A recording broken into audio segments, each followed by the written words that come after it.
Good evening. My question is directed towards Janine, and I'm interested in all of your responses.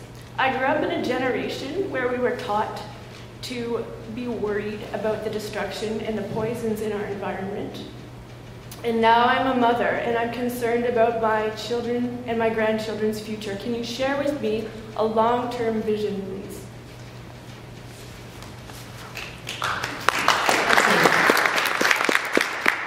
Well, for centuries, our family farms have been the foundation of our society and our economy. But over the last few decades, federal policies, subsidies, and changing technologies have shifted food production from small, ecologically sustainable family farms to giant agribusinesses.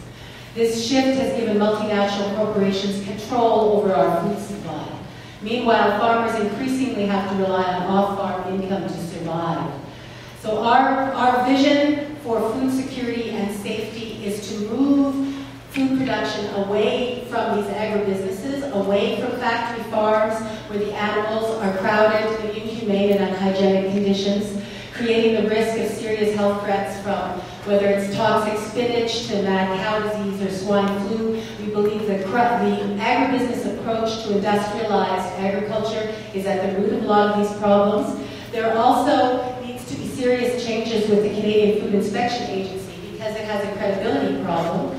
CFIA has an inherent conflict of interest because it's mandated both to regulate food safety, at the same time it's promoting Canadian food products and agriculture abroad. So this leads to situations like the vertical integration of agriculture that takes food away from the local. And we believe local and fresh is the healthiest, and that we've got to get back to long-term support for small family farms to break down the hold that agribusiness has over our agriculture.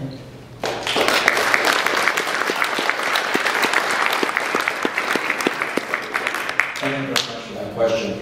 Food has been a central part of my career, working with Agriculture and Food Canada, from the production to the genetics, looking at how to get the best milk production from people, or from animals without chemicals, without EST in dairy and things like that. This is why I think the Liberal Party of Canada has come up with the plan for the first Canadian food policy. We haven't had one before. And in that plan, we do talk about a total review of the health agencies involved with food inspection. That's the CFIA, Canadian Food Inspection Agency, Health Canada, and the Public Health Agency. We also need to ensure that imported foods that come into this country are treated and scrutinized and treated the same as our local producers are treated. We can't have products coming into this country that are created or grown under a different regime using chemicals that we don't allow here and things like that.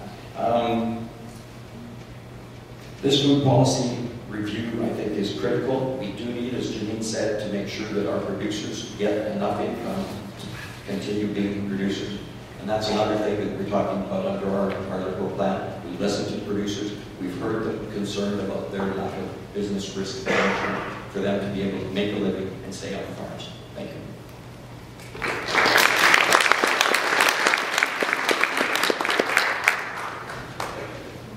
One of the items that I believe is in the Harper hidden agenda is an attack on marketing boards. You know, we've all become aware of the attack on the Canadian Wheat Board. It's so successful in competing for market share that people like Brian Mulrooney, who's now a director of Archer Daniel Midlands, a giant grain corporation in the United States, they want to destroy the wheat board because they're too successful competing with those big private corporations. Now, what about in Provencher here? We have dairy producers and poultry producers. You can bet that the ideology that commands Stephen Harper, he's like, will dominate. And he is against orderly marketing. He wants free marketing. That's plain and simple. So that when he gets his majority, if he, God forbid he should, those marketing boards will be wiped out. And small